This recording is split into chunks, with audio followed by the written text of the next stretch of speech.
Ceci est un livre audio autogénéré par Google. Introduction. Le préambule de la Constitution équatorienne de 2008 célèbre la nature, la Pachamama, dont nous faisons partie et qui est vitale pour notre existence. L'article 10 de cette même Constitution, sous le chapeau des éléments constitutifs de l'État, principes fondamentaux, énonce: les personnes, communautés, peuples, nationalités et collectifs sont titulaires et jouissent des droits garantis par la Constitution et par les instruments internationaux. La nature sera sujet des droits que lui reconnaît la Constitution. Pour la première fois, un texte constitutionnel accorde des droits subjectifs à la nature en tant que telle et dans son ensemble. Elle devient une personne juridique, au même titre que les personnes dites naturelles, les individus humains et autres personnes morales, comme une entreprise, une association ou une collectivité locale. On conviendra que cette disposition est curieuse.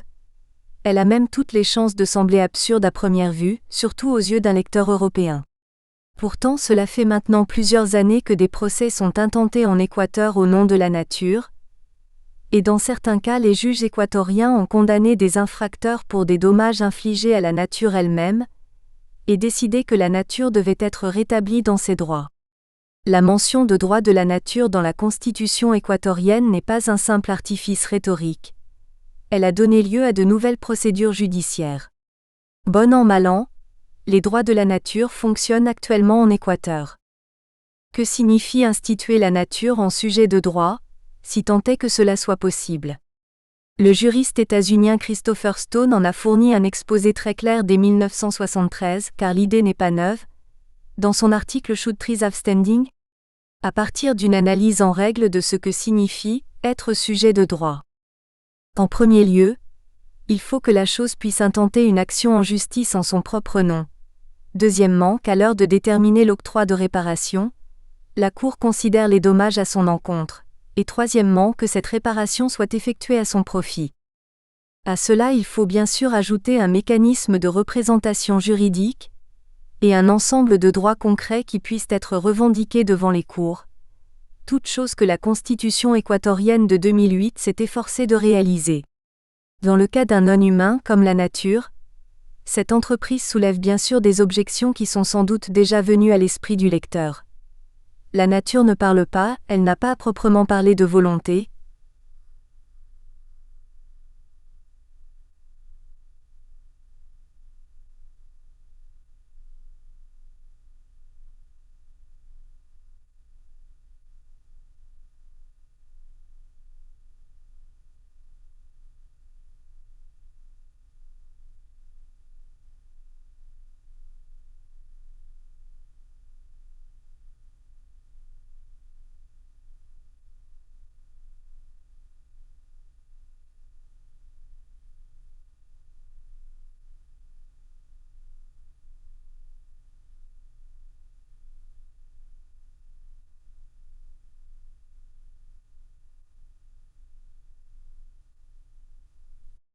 On verra comment les dispositions du texte constitutionnel remédient à ces difficultés apparentes. Lorsqu'on consulte les argumentations que les partisans des droits de la nature ont eux-mêmes produites, et qui nous renseignent sur le sens que eux-mêmes leur attribuent, trois éléments enchâssés reviennent très souvent. 1. L'attribution de droits subjectifs à la nature doit réaliser la conversion d'un droit anthropocentrique à un droit biocentrique, d'un droit centré sur la seule référence aux intérêts humains, à un droit qui prend en compte les intérêts de l'ensemble des non-humains. Dans les textes équatoriens, le droit de la nature est souvent opposé au droit environnemental traditionnel, celui des normes environnementales et du droit à un environnement sain. Il est très clair que le droit à un environnement sain est un droit anthropocentrique. C'est un droit dit de l'homme, et l'environnement sain que l'on considère est le milieu humain qui doit être sain pour les humains. Les normes environnementales, quant à elles, protègent bien les intérêts de la nature, mais de manière indirecte. Elles définissent d'abord une obligation pour les humains, d'où l'on peut éventuellement déduire les intérêts indéfinis de la nature ou des populations. Au contraire, les droits de la nature définissent en premier lieu les intérêts de la nature à protéger, d'où l'on déduit les obligations indéfinies des humains tenus de les respecter. Ce renversement correspondrait à un changement de vision concernant la place des êtres humains dans le monde. là où le droit anthropocentrique répondrait à l'idée d'une séparation entre les sociétés humaines et une nature à disposition, le droit biocentrique serait plus adéquat à l'idée d'une inclusion de l'espèce humaine dans la communauté vivante. 2. L'institution de droit de la nature doit réaliser un rééquilibrage de la protection juridique en faveur de la nature. Là où seuls les intérêts humains sont pris en compte directement par les cours, les intérêts des non-humains seraient systématiquement désavantagés. Le caractère anthropocentrique du droit se traduirait par un déséquilibre des forces préjudiciables à la nature. C'est une conséquence de la logique même du droit moderne. Là où un authentique droit subjectif est reconnu, celui-ci s'impose y compris contre les objectifs d'une bonne gestion administrative, et même contre l'intérêt général. Seul un droit peut en principe borner l'exercice d'un autre droit. 3. Les droits de la nature doivent imposer une limite aux droits de propriété. La prévalence des droits humains sur les intérêts de la nature et sur l'intérêt général se fait particulièrement sentir, du fait de l'appropriation des espaces et des ressources naturelles. Le droit de propriété, tristement défini depuis l'empereur Justinien comme un droit d'user et d'abuser arbitrairement de la chose, est souvent opposé aux considérations de conservation environnementale. Il n'est pas toujours possible ou facile de lui opposer à son tour d'autres droits humains, quoiqu'en définitive cette situation qui conduit à la destruction généralisée de la nature sur la planète nuise en général à l'humanité. Lorsque dans un élan lyrique les partisans des droits de la nature affirment que la nature est un alguien, ino un algo, un quelqu'un et non un quelque chose, c'est ce problème qu'ils ont en vue. Le droit moderne distingue classiquement la chose appropriable des personnes qui se l'approprient et qui ne peuvent en principe être elles-mêmes objet d'appropriation. On ne trouvera pas ici de plaidoyer en faveur du principe des droits de la nature. Dans ce petit livre, je me contente d'analyser l'expérience équatorienne de mise en place de ces droits. On ne trouvera pas non plus pourtant d'examen empirique de l'efficacité réelle de ces droits à protéger la nature. J'ai préféré m'en tenir à une analyse interne du sens de cette institution. Le lecteur se rendra bientôt compte de toute ma partialité. Autant je me déclare en faveur de la reconnaissance de droits des non-humains en général, autant le cas équatorien montre une fois de plus que ces créations juridiques sont de peu de poids face à la permanence des rapports de force économiques et sociaux. Toutefois, et pour le dire vite, il s'agissait ici davantage de comprendre que de juger. Je me propose d'expliquer du mieux possible le sens d'une expérience particulière d'écologie politique, l'institution des droits de la nature en Équateur. J'espère que l'étude de ce cas concret donnera un aperçu plus sensible des possibilités que renferme l'idée d'un droit des non-humains, nourrira la réflexion du public et l'encouragera à innover. J'ai réparti mon travail en 3 chapitres de style assez différents. Le premier chapitre est une brève remise en contexte qui rappelle quelques éléments d'histoire et de politique équatorienne, qui forment l'arrière-plan de l'institution des droits de la nature en 2008. Pas plus qu'aucune autre création juridique, cette institution ne peut être détachée du contexte politique qui lui a donné naissance et dont elle porte la trace. Vu l'importance des enjeux, c'est bien évidemment une erreur grossière que de considérer que les débats juridiques actuels portant sur les différents instruments de protection de la nature sont strictement techniques et sans rapport aux intérêts en présence. Différents acteurs proposent différents modèles de protection et de contrôle qui expriment leurs intérêts propres. Ainsi, un État soucieux de santé publique ou de l'organisation raisonnable de son développement pourra arguer en faveur de la reconnaissance de patrimoine naturel, dont la gestion lui incombe. Une entreprise transnationale, désirant accéder aux ressources, se déclarera plutôt en faveur de procédures de droit privé, où chaque contrat définit des règles d'exploitation, voire des procédures de réparation. Elle peut également promouvoir des mécanismes de compensation ou de quotas, espérant ainsi créer un nouveau secteur ouvert à la financiarisation. Un peuple autochtone, défendant l'intégrité de son territoire, militera plutôt pour la reconnaissance d'un site protégé, voire de droits subjectifs attachés à tel ou tel écosystème ou espèce animale. Le choix en faveur d'une solution ou d'une autre, et le sens donné à cette solution sont donc indissociables du rapport de force qui l'a vu naître. Le deuxième chapitre est un commentaire du texte constitutionnel qui analyse ligne à ligne les articles 71 et 72 de la Constitution de 2008. Il s'agit des articles de fond qui définissent quels sont précisément les droits de la nature, et qui sera habilité à exiger le respect de ces droits, ainsi que le rôle de l'État à leur égard. L'explication est plus philosophique que juridique, sans doute un avocat trouverait-il qu'il y manque bien des précisions.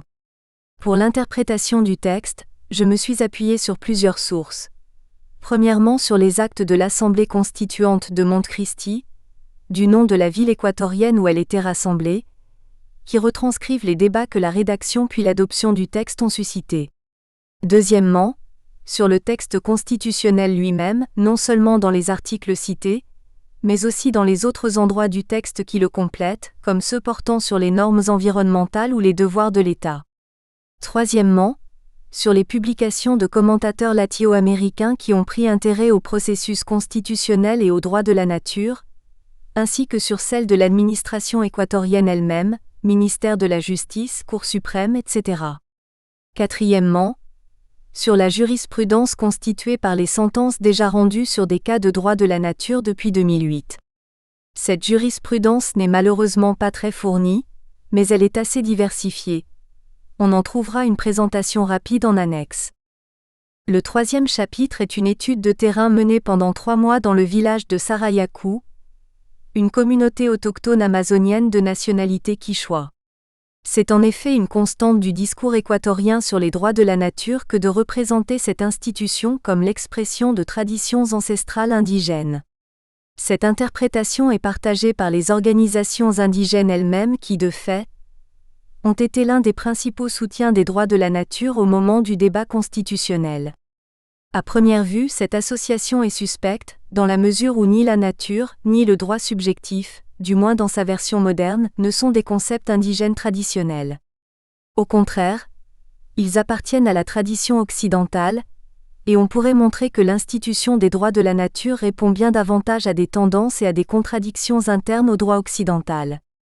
À titre d'avertissement contre toute illusion indigéniste, je voudrais citer un passage de l'anthropologue Philippe Descola, qui a longtemps travaillé en Équateur. La terre-mère, ou la forêt sacrée, deviennent des concepts génériques de la sagesse ethnique dont on serait pourtant bien en peine de trouver l'équivalent exact chez la plupart des peuples à qui l'on prête ce genre de notion. Car ces transpositions à double sens ne sont pas exemptes de quiproquos. Bien souvent, la rhétorique écologique de certains leaders indigènes n'exprime pas tant des conceptions cosmologiques traditionnelles, complexes et diversifiées, et donc difficiles à formuler dans le code simplificateur de notre économie politique de la nature, qu'un désir de se concilier l'appui d'organisations internationales influentes grâce à un discours aisément reconnaissable, afin de mener des luttes de revendication territoriales. On attend des sauvages qu'ils tiennent le langage des fils de la nature. Comment ne le feraient-ils pas s'ils peuvent par là se prémunir de la spoliation foncière ? Il serait évidemment de bien mauvais goût de condamner pour cette petite duplicité des dirigeants qui se battent souvent sans espoir pour la survie même de leur peuple. Ce n'est d'ailleurs certainement pas l'intention de l'auteur, qui attire plutôt l'attention sur notre propre regard réifiant d'occidental, et sur la situation de domination qui donne lieu à cette inauthenticité. Mais il ne faudrait pas non plus discréditer la parole indigène, sous prétexte qu'elle répond aussi à ce genre de calcul. Lorsque ces dirigeants choisissent de se traduire dans un langage recevable pour nous, ils tentent de le faire d'une manière qui soit encore acceptable à leurs propres yeux. Ils recherchent, en un mot, de bonnes traductions. Si l'on ne veut pas mépriser cet effort honnête d'auto-interprétation, on doit abandonner pour partie son envie de culture étrange et supposément intacte, pour entrer dans un travail de coproduction du savoir anthropologique. Le troisième chapitre tente donc d'étudier à partir d'un exemple, le rapport entre au moins une culture amazonienne et l'idée de droit de la nature. Les biais d'une telle entreprise sont très nombreux. En premier lieu, on a toujours tendance à trouver ce que l'on cherche, et une idée trouve toujours des analogues dans d'autres cultures. Pourtant ce biais est d'une part compensé par un autre de sens contraire. On a toujours tendance à vouloir être plus malin que l'interprétation la plus répandue et à montrer qu'évidemment l'indigène n'est pas le fils de la nature qu'on s'imagine romantiquement. D'autre part, s'il est vrai qu'avec d'autres attentes, on pourrait tout aussi bien découvrir dans les représentations indigènes d'autres analogies, et faire par exemple, dans le cas de Sarayaku, du don des récoltes par les êtres gardiens des champs le symbole d'un service écosystémique, Plutôt que le signe de leur droit de propriété, il n'en demeure pas moins que le village, dans ses prises de position politiques, a rejeté la première approche et embrassé la seconde. Un autre biais évident est l'impossibilité de parler d'une culture indigène. Sans même parler de la différence qu'il y a entre les cultures andines, côtières, et une culture amazonienne, Philippe Descola, dans cet article, distinguait déjà dans la seule Amazonie 3 rapports différents aux animaux. Rapport de réciprocité, de prédation et de don, le village de Sarayaku s'inscrivant sans nul doute dans la dernière catégorie. En étudiant Sarayaku, je ne propose donc qu'un exemple. J'espère pourtant que le résultat en sera plus instructif que si j'avais employé ces 3 mois à virevolter d'une communauté à une autre. Je ne veux pas refermer cette introduction sans dire un mot sur les dernières évolutions de la politique d'exploitation pétrolière en Équateur. Depuis l'été 2014, le monde est entré dans la première crise consécutive au dépassement du pic pétrolier. Paradoxalement, cette crise se caractérise momentanément par un effondrement des prix. L'épuisement progressif des réserves en pétrole avait dans un premier temps fait monter le prix du baril. Certaines techniques d'extraction qui étaient auparavant trop coûteuses sont dès lors devenues rentables. Il s'agit en particulier de l'exploitation des hydrocarbures dits non conventionnels, comme les gaz de schiste ou les sables bitumineux. Les États-Unis notamment, dans le même temps où ils cherchaient à réduire leur dépendance envers le pétrole moyen-oriental, en raison de l'instabilité de la zone qu'ils ont eux-mêmes largement contribué à créer, ont massivement investi dans ces nouveaux secteurs. En 2015, les États-Unis devenaient les premiers exportateurs de pétrole mondial. La demande stagnante ne parvint pas à éponger ce surplus de l'offre et les prix continuèrent à baisser. L'Arabie saoudite, premier producteur mondial de pétrole conventionnel, vit d'un mauvais œil la nouvelle concurrence états-unienne. Elle refusa de limiter sa production pour équilibrer les cours. Au contraire, elle décida de se lancer dans une guerre économique en intensifiant sa production afin de faire chuter davantage les prix, pour plonger dans le déficit les industries états-uniennes, naturellement plus coûteuses. Le prix du baril de pétrole chuta de plus de 50% pour se stabiliser aux alentours de $40, ce qui permit aux industries des pays importateurs de disposer d'une énergie bon marché, mais mit en crise l'économie des pays exportateurs. En Équateur, dont les finances publiques dépendent en grande partie des recettes pétrolières, le gouvernement de Rafael Correa a décidé de redoubler la production de pétrole afin de résister à la tourmente. Il espère par cette nouvelle surenchère sauvegarder et étendre l'appareil extractif du pays, dont il attend de grands bénéfices lorsque la crise étant finie, les prix s'envoleront de nouveau. Entre-temps, il recourt à l'endettement public, notamment auprès de la Chine, et ce n'est sans doute pas un hasard si des entreprises chinoises comptent parmi les premiers bénéficiaires des concessions accordées par la nouvelle ronde pétrolière de janvier 2016. En dépit des objectifs de transition écologique énoncés par la Constitution, le gouvernement a donc fait le choix de la dépendance au sentier des hydrocarbures, et lie le sort du peuple équatorien aux aléas des crises pétrolières à venir. Reprenant à son compte l'opposition rhétorique entre économie et écologie, il a décidé de sacrifier la forêt amazonienne du territoire au nom du développement, et avec elle les cultures et les modes de vie des gens qui y habitent. Quito, mai 2016. Chapitre 1. Brève remise en contexte. Les causes historiques profondes d'une institution comme celle des droits de la nature ne sont pas propres à l'Équateur. La première est évidemment la crise écologique qui, par sa gravité et son urgence, incite à rechercher. Nous espérons que vous avez apprécié cet aperçu. Pour continuer à écouter ce livre audio sur Google Play Livres, utilisez le lien dans la description de la vidéo.